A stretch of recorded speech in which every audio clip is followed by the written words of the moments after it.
This is the time for long, deep RPGs, at least according to what games are being released, such as Persona 5 Royal, Final Fantasy VII Remake, and the upcoming Xenoblade Chronicles Definitive Edition.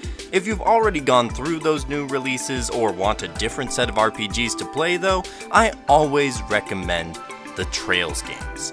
Today though, I want to talk about the Trails games that have been somewhat left behind for the series in the West. And those games are Zero no Kiseki and Ao no Kiseki, otherwise known as the Crossbell Duology. An excellent pair of games that tell a compelling story of their own, while also serving as an excellent continuation of events from the Trails in the Sky arc, and a preview of what would occur in the Trails of Cold Steel arc.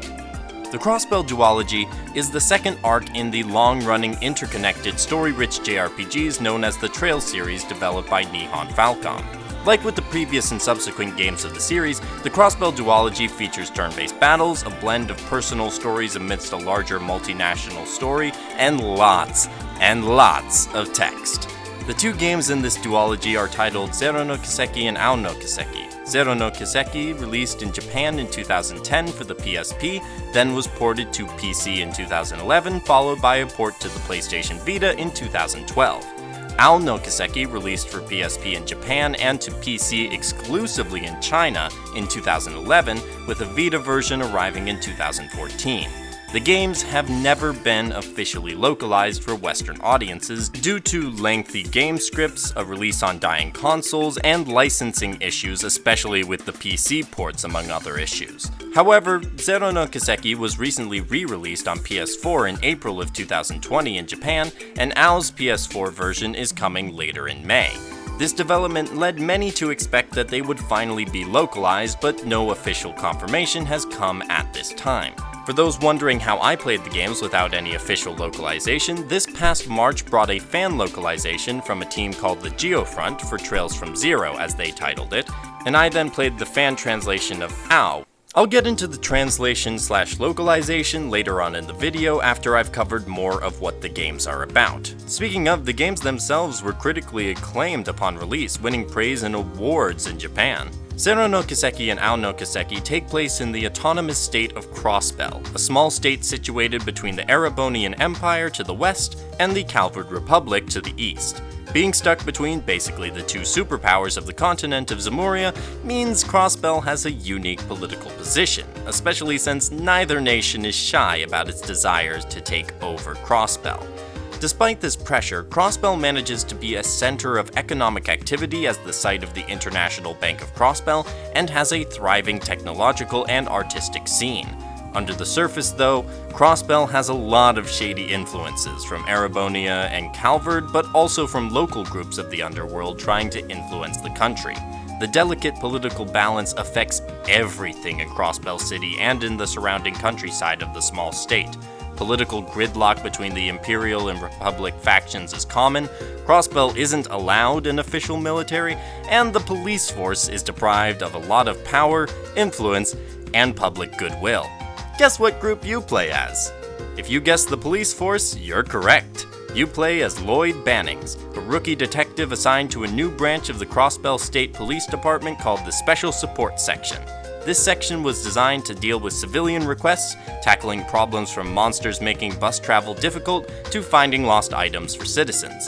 If you played Trails in the Sky, you might think this sounds familiar to the actions of the Bracer Guild, the nationally independent civilian force that takes on requests from people. That is entirely correct, as the Bracer Guild is highly popular in Crossbell, while the police force is less popular. The SSS was formed to help improve public relations while allowing for a group with the ability to tackle problems more conventional police sections cannot deal with. Lloyd is joined in the Special Support section by Ellie McDowell, the granddaughter of a major politician, Randy Orlando, a former border guard of the Crossbell Guardian Force, and Tio Plato, a highly skilled member of the technological juggernaut from the Le Mans state, the Epstein Foundation. With police veteran Chief Sergey delegating the tasks, this rookie squad is ready to show everyone what they can do. And in Crossbell, with its large amount of political intrigue and underhanded deals, they end up getting into all sorts of complicated situations. The cast is really good for these games, unsurprising given how good Falcom is at making strong characters that grow and change over the story. Lloyd is an excellent lead character with strong motivations of trying to live up to his older brother Guy, who was a renowned police detective who died 3 years prior to the events of the game. He also is the emotional heart of the main quartet and has some poignant emotional moments with all of them. Ellie, Randy, and Tio respond by being excellent characters with funny dialogue, a good dynamic between them, and well thought out backstories that show how they became the people they are at this point in their stories. The way all of them grow as individuals and together as a group is heartwarming. In addition to great work on the main characters, the side characters across the board are great as well, including some triumphant appearances from major characters of the Trails in the Sky arc. All of this is standard Falcom excellence, and this continues for the NPCs as well. Crossbell, especially the main city, is, in my opinion, the most impressive location Falcom has introduced in a Trails game. Since your time is spent exclusively within the very small Crossbell state, that allows you to really get to know the locations and characters that populate the state. While Trails in the Sky and Trails of Cold Steel also have recurring NPCs, because the characters travel around a lot between regions, the main characters don't interact with them nearly as frequently as the SSS does with the people of Crossbell. Falcom has always had an interest and a special knack for constructing engaging, long-running NPC stories. In Crossbell, though, they outdid themselves. The people that live in Crossbell feel like people with their own dealings and lives happening that I loved following. I was rooting so hard for Salem to finally talk to the Fisherman's Guild in Zero, and enjoyed Mimi's attempts to remember the name of the SSS. All of these individual stories from Zero extend into AO as well, so you can see how your favorite NPCs develop with the changing times. These are the people you encounter all the time, and they draw the player further into the world of Crossbell. Their reactions to the events of the game lend greater narrative weight to everything going on, and it helps make Crossbell feel like a real place. Crossbell feels huge. It helps that the city is the biggest location in the series, judging by in-game size, and densely packed with life. It may be the smallest nation visited in the Trails series so far, but it feels enormous because of the detail that went into making the people you'd be interacting with every day. By the way, interact with the NPCs. It does take some time, but the reward is a deeper, richer story. As for gameplay, quests are given out to you in the form of support requests from citizens all around Crossbell. Most come from inside the city, but others will take you to the border gates, some small towns in the outskirts, the medical college in the south, or another location. The support requests have a big range of possibilities. Some will involve investigative work where you need to pay attention to catch a counterfeiter, some are monster exterminations, and some are simply finding a lost item or kitty. The tasks needed to accomplish the requests are rather similar in most cases, but as usual, it's the narrative that helps distinguish them. After completing required quests, though, you will usually enter a new story-based investigation or request that will take up your time for the rest of the day. It's pretty much the same system seen in all the Trails games, so the changes for gameplay mostly are seen in the combat side of things. As usual, with a new arc in the series comes new tweaks to the gameplay, although those who have already played any of the Cold Steel games may find these familiar since the mechanics were kept when Falcom transitioned to the next arc. The game retains the turn-based battles with a turn bar on the side and random bonuses that can happen during any combat. If you need a more in-depth explanation of how the Trails system works, please check out the gameplay section of my Trails in the Sky video. For now, I'll focus on what is new, starting with Team Rush. Occasionally on the turn bar, you'll get what's called a Team Rush that allows all your party to attack pretty much all the enemies in one go. These are extremely powerful and useful, but are infrequent unless you surprise an enemy to begin combat. The art system in Zero is not all that much different from Sky, so the big change comes in AO with the new Master Quartz that can grant abilities and level up with continued use. Crafts have a couple of new additions, the first being combination crafts that allow two characters to team up to unleash a powerful attack consuming 100 CP each in the process. The other craft addition are support crafts, abilities characters in the party but not out in battle can perform to help their teammates, ranging from heals and buffs to attacks.